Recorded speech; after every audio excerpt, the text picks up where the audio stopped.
At least 16 dead in hot air balloon crash in Texas. At least 16 people aboard a hot air balloon died Saturday when it apparently caught fire and crashed in a cornfield in central Texas, in the deadliest such accident in the USA in decades. Caldwell County Sheriff's deputies responding to a 911 call about an apparent vehicle accident instead found the burned basket portion of a hot air balloon, the sheriff's office said in a statement. The balloon crashed into farmland under a stretch of high-power electrical transmission lines in a field outside the town of Maxwell, about 30 miles south of Austin. Authorities did not immediately say what caused the crash. The accident occurred shortly after 7:40 a.m.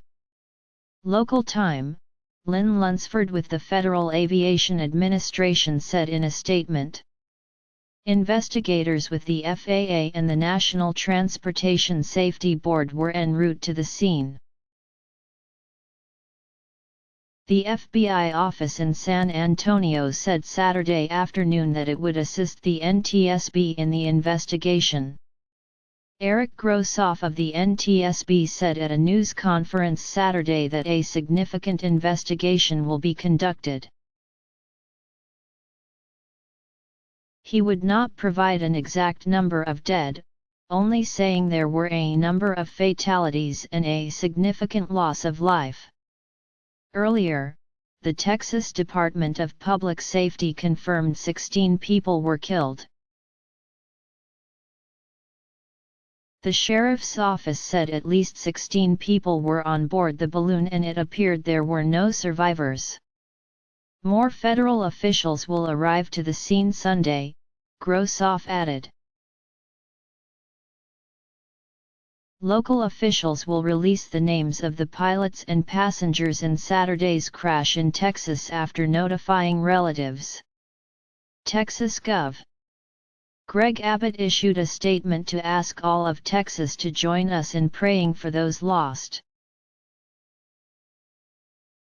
Heart of Texas Hot Air Balloon Rides owned and operated the balloon, according to the Austin American-Statesman. The company's website says it services the Austin, San Antonio, and Houston areas with up to 24 people allowed on a flight. Margaret Wiley, who lives about a quarter-mile from the crash site, told the Associated Press she was letting her dog out early Saturday when she heard a pop, pop, pop. She said she called 911.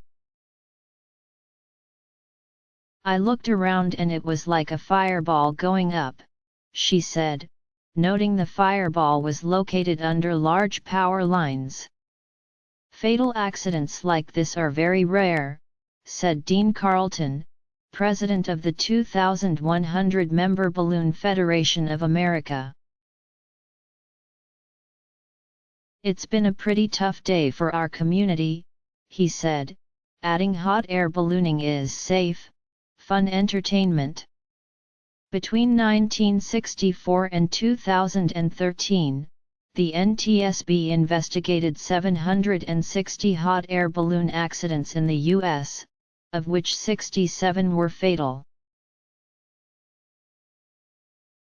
Carlton said accidents typically occur due to a variety of factors, including wind, weather, and crashing into power lines.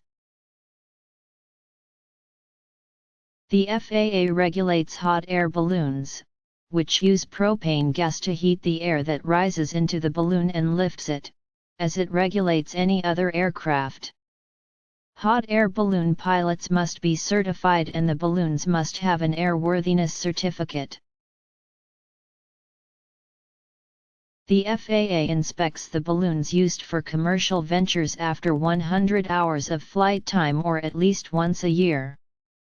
Before Saturday, the deadliest air balloon accident in recent decades in the U.S. occurred in Aspen, Colorado. In August 1993, when 6 people were killed when a balloon hit a power line, tearing off the basket and sending it plunging 100 feet to the ground. One of the deadliest air balloon disasters on record occurred in Luxor, Egypt, in February 2013 when a balloon caught fire and plunged 1,000 feet to the ground, crashing into a field and killing at least 19 foreign tourists. Fatalities have been rare in the U.S. in the past 5 years. In May 2014, 3 people died when the balloon they were on struck a power line and burst into flames during a landing attempt at a Caroline County, Virginia, festival.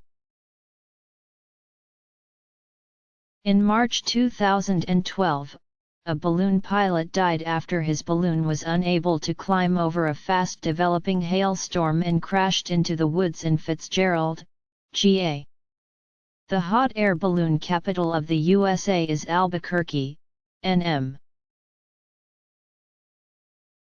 Carlton said, because it has the largest collection of pilots and a unique microclimate that's dry most of the year, making it easy to fly in the morning. Contributing, Jefferson Graham.